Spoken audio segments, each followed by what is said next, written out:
Welcome back, everyone. Hope everyone's having a great week. Give me a second. Just got back from essentially 5.5 mile run today, kind of the end of the week. Today was an interval day, so there was actually 2 separate runs, but total was 5.5 miles. First 3.5 was an interval training, which is called the power pyramid. I'm gonna get into that here in just a second. Let me just put this water down. So today's run, again, total amount 5.5 miles, which I think is like kind of a perfect run. Weather, again, absolutely perfect today. Humidity is relatively low. Temperature is, at least when I went for the run, it was in the low 60s. Sunny, so absolute perfect day outside. As you can see, kind of a little sweaty still, haven't gotten a chance to get in the shower and cleaned up, but you know, I think this is going to be an excellent video. So anyways, today's run was done in the Asics EvoRides right here. And I'm gonna get into a little bit more about how this shoe performed on the run today here in just a second. But I wanted to just kind of point this out real quick. My legs all week have been beat up, mainly because I did the 10 mile on Sunday, did 4 miles on Monday. Tuesday was only about 2.5 miles. That was an interval day. I didn't do any running after that interval run. I just walked the rest of the way back home and said, you know what, let's just take it easy the rest of the day because my legs have been beat all week. Yesterday was a 10K. I did a 10K. I believe I did that in my Saucony Triumphs. If you follow me on Instagram, if you haven't followed me on Instagram, it's at ImSoWRXy, ImSoWRXY, because of the car. On Instagram, if you haven't yet, go on Instagram, follow me. But anyways, I ran in the Saucony Triumph 17s that I have, and I haven't done a review on those shoes because they're so old. They're like a 2019 model. I did buy them brand new, but they were a 2019 model, and because the 18s have already been out for a year, I figured there's no real point in doing a review on the Saucony Triumph 17s. So those are kind of my easy day long run shoes. But even after yesterday, my legs have been beat up all week, putting all those miles in. You figure from Sunday till now is it's 25 miles that I've put in this week or more. So my legs have been really beat. From Sunday to now is 25 miles. So my legs have been pretty beat up. And one thing that Asics is known for with the guide sole or ride technology is to kind of take some pressure, take some energy, I guess, usage away from your calf muscles, which is really where I was feeling it this morning, was calf muscles into my Achilles tendon, into my heel. And that's what these shoes, the EvoRide, the Glide Ride, and the Meta Ride, those are what those particular shoes are used for. And I'll get into more in this here in a second, but I wanted to talk about the power pyramid run today. So I always start with doing stretches. I take about 20 minutes to stretch every single time I go out. I think stretching is probably the most important thing you need to do before a run, because I wake up in the morning, sometimes you feel a little stiff, sometimes you feel a little sore, especially if you ran the day before. So getting up, getting stretched out, kind of getting those muscles to just loosen up and those fibers to kind of instead of becoming tense, kind of loosen up and open themselves up. It helps open up blood vessels, it helps open up blood flow, and just kind of makes you feel loose. Even if you're not running that day, even if it's like a rest day, I would still get up and do stretches and kind of do them throughout the day. Do stretches throughout the day. If you have a foam roller, or my roller I think is inside, but if you have one of those rollers, get on the roller and just roll your legs out, work the different muscle groups. I think it's just kind of an important thing to do even on your days off. So I always take about 20 minutes to stretch. And then what I do is I go out for a 5-minute jog just to kind of warm up, get yourself acquainted. And a lot of times I just start out slow within that first minute, just really slow. And then I kind of pick up the pace just a little bit more throughout that warm up. And by the end of it, hopefully I'll be at either a 10K or a 5K pace at the end of the warm up. So that's kind of what you try to do, and try to get it so that your body, you know, your legs, you can stretch and kind of stretch your stride, I guess is what it is. So they take that 5 minutes, I come back, I do a last minute stretch, kind of do a rundown head to toe, make sure everything is warmed up and loose as possible. If you're starting to feel a little stress in your calf, your Achilles, stretch those areas out. If your hamstrings are starting to feel a little tense after that 5 minute warm up, stretch those out. Your quads, your knees, so on and so forth. Just do a little stretch. After that, take about another 5-10 minutes to stretch. You know, maybe do some, you know, knee holds or something to just kind of get yourself acquainted. And then comes the interval. So the interval starts out with 1 minute at your mile pace. So that's about an 8 or 9 out of 10 effort. So that's pretty fast, and you do it for 1 minute. So it doesn't seem like a lot, but you're really putting in a lot of effort for that 1 minute. After that, 30-second, I guess you could say recovery. So you really want to just take that 30 seconds, kind of get your breathing back down, try to get your heart rate back down as much as you possibly can, and then, you know, just kind of shake everything off, because again, that's 1 minute. And I kind of look at that 1 minute, don't look at it as 1 minute of I'm beating myself up for that 1 minute first thing right off the bat. Look at that as like, this is going to kind of open your that 1 minute opens up your hips, it opens up your legs, kind of gets everything moving. So after that 30-second recovery, and I continue to walk, by the way, during those recoveries. I don't like stop what I'm doing. I keep walking because it keeps all the joints and everything moving. So then it's after that 5 minutes at your 5K pace, which is about a 7 out of 10 effort. So that's not as fast as what you were doing, but still a pretty fast pace, something that you can maintain, and you got to maintain that for 5 minutes. And that, it can be a little bit of a struggle because you just ran for 1 minute and just kind of like pushed yourself a little too far. Now you're trying to run 5 minutes at a 5K pace, and it's just like, oh my gosh, you know, it can beat you up a little bit. You almost start mentally getting beat down at that point, like, can I really do this? So then once you're done with that, you get a minute and a half, so 90 seconds of recovery.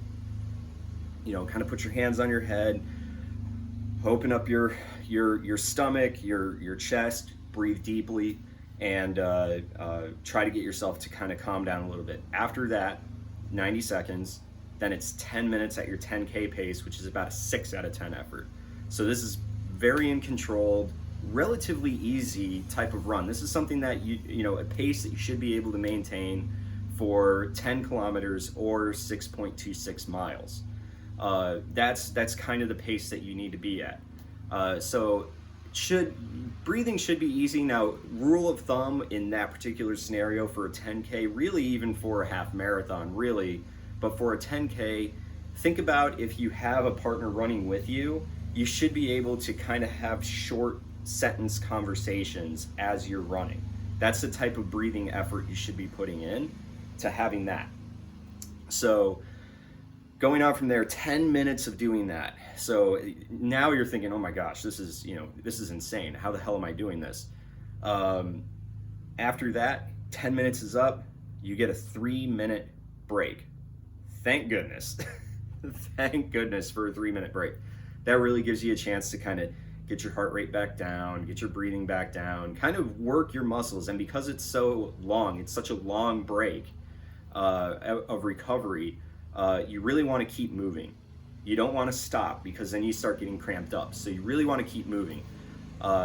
So 3 minutes, I kind of walk and kind of just, you know, shake everything out, maybe shake the legs. If I have to do, you know, a couple of high knees or butt kicks to just kind of keep everything moving. And that's what I kind of do on that 3-minute section right there of recovery. And then when I'm done with that, now you're going back down the hill. Okay, so you did mile pace, 5K pace, 10K pace. Now you got to do 5 minutes at your 5K pace. Again, just, it's rough, but you just did 10 minutes at 10K pace. You had a nice break. Now you get to do your 5K, 5 minutes at 5K pace again. So again, 7 out of 10 effort, got to put that in for 5 minutes. And that's when you're starting to get fatigued. You're really starting to kind of go, is this really a good idea? But the whole process has a meaning for it. So you do your 5 minutes at 5K pace, you get another 90 seconds at, recovery after that. And then right into 1 minute at your mile pace. So you started at 1 minute a mile, you're ending at 1 minute a mile, or 1 minute mile pace. So it just kind of up, down, or you could look at it as a completely different curve. You're starting up here, you kind of worked your way down a little bit, and now you're coming back up. And then you end right at the end there. And by the time I was done, 3.5 miles completed during that particular period of time. So I was very happy with the outcome of that. Now, and my average pace, by the way, I think ended up being like 7:41 per mile during that whole process, which is really, really good. Now, that whole process, what it's supposed to do is it's supposed to help get your body used to different changes in your running rhythm. Now, you also have to remember that, your mile pace, chances are your mile, you're only going to be holding that literally for a mile. So if your mile pace is, let's say, a 7-minute mile, you've got to be able to hold that pace for 7 minutes. Your 5K pace, that's 3.13 miles. So you got to be able to hold a particular pace. So you don't want to go all out, but you want to hold a particular pace for 3.13 miles. And then 10K pace is, your 6.26. So you want to be able to hold that pace for 6.26 miles. The process, the way that process works as far as an interval is concerned, is to get your body used to the different exertion levels that you're going to have during different types of runs. Even when you start getting into a half marathon, you've got to be able to change your pace throughout the run. So you might start strong, in the middle kind of slow it up, conserve energy, and then be able to pick up that pace at the end. And your body's got to be able to adjust to that. So your knees have to be able to adjust, your feet, your ankles, so on and so forth. All of that's got to be able to adjust, but most importantly, your breathing and your heart rate has to be able to adjust to different paces that you're going to see throughout a half marathon. Now, I haven't done a half marathon yet. That's what I'm training for. That's why I'm sharing this all with you guys, to kind of give you some pointers and some tips. So interval training is absolutely a must-have if you are trying to run or get prepared for a 10K, a 5K, a half marathon. Doesn't matter. You have to have these interval trainings in order to get yourself better and better prepared for those events. With that being said, I'm going to get into the Asics EvoRide and why this shoe was my choice for today, because honestly, it was either this shoe or the Reebok Float Ride Energy 3.0. Both are daily trainers, but I picked this, why? Because my legs have been beat up all week, and Asics with this guide sole technology is notorious for taking a little bit of that pressure and that helping you conserve energy in your calf muscle area. So why was this shoe kind of perfect for this run? Well, the stack height is just right. It's going to have just enough cushioning for your, if your legs are beat up, it's going to have just enough cushioning for your for that type of running that I just did. This Flight Foam PB is what I've been told is what this is called. So no, it's not peanut butter. It stands for, I would say it's personal best is what it stands for, but it's called Flight Foam PB, and it's a really lightweight, super responsive midsole in here. So it does have a lot of bounce. It's very similar to what you would get out of the FloatRide Energy. I think the FloatRide Energy is gonna have a little bit more bounce, but what it really comes down to is this rocker right here and the lower foot drop. So this is only a 5mm drop compared to a 9mm drop that is in the FloatRide Energy. So what that does, I'm not any type of like scientist or engineer or whatever behind these particular shoes, but I'm just gonna go out on a limb and say that the lower drop gives you a more natural feel. So it kind of makes your foot feel a little bit flatter to the ground. If you're used to walking around barefoot like I am, that's something that you're gonna like. And I guess with this guide sole technology, because it kind of acts like a rocker right here in the forefoot, it takes a little bit of that energy away from your calf, your Achilles tendon, which mine have been beat up all week. So it takes a little bit of that pressure away from your calf and your Achilles tendon. And unfortunately, it kind of moves that energy up to other places. However, on the run today, I didn't feel that at all. I just felt like I was just gliding along, very much similar to what I would say you would get out of the Glide Ride shoe, but lower stack height.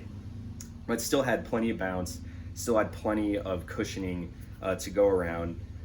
So honestly, for a trainer, and that's a good thing about this particular shoe, is the EvoRide and the Glide Ride go together so well. And I would even say, if you are looking at a kind of a race day shoe, the Saucony Endorphin Speed, this is a good trainer to go with the Saucony Endorphin Speed, because the Saucony Endorphin Speed has that speed roll technology, which is very similar in concept to what you have here. So it's just basically going to help roll you forward to help you conserve energy.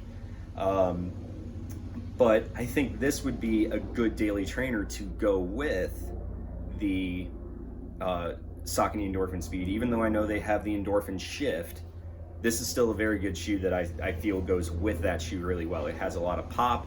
It still has a lot of comfort underneath it.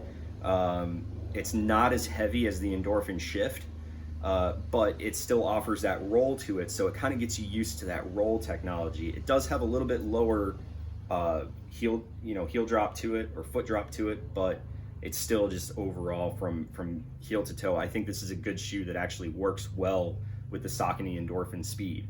But that being said, this is more of a shoe that's supposed to work with the Glide Ride and the Meta Ride by Asics as a daily trainer option. So this isn't a review on the shoe. I've already done a review, an initial review on the shoe, but this is just kind of why I picked this shoe to go for a run today, is just because it offers a little bit easier ride on my calf and my Achilles, which again have been beat up all week. So overall, like, I'm really happy that I picked this shoe today. I thought it was perfect. And even then, after doing that interval at 3.5 miles, I was able to cool down a little bit, and then I went for another 2 miles at, ironically enough, an 8:10 pace, which is steady 8:10 pace for 2 miles. So I was actually really happy with that, because I didn't feel like I was using any energy at all with this shoe. That's one of the reasons why I picked it. Perfect shoe for a day when you want to get those training runs in, but your legs are beat up and you just need something to kind of help you get through the day that's not going to be too big like the Glide Ride is. This is a perfect shoe for that particular type of run. I'm very happy I picked this today. So guys, thank you for watching this video. Hope this provides some insights. I'm going to be doing some more of what I'm doing for training. Hopefully that helps each and every one of you out there with your training moving forward. And as always, guys, thank you guys for watching. And as always, I appreciate it. Click that like, subscribe button, and enjoy the run.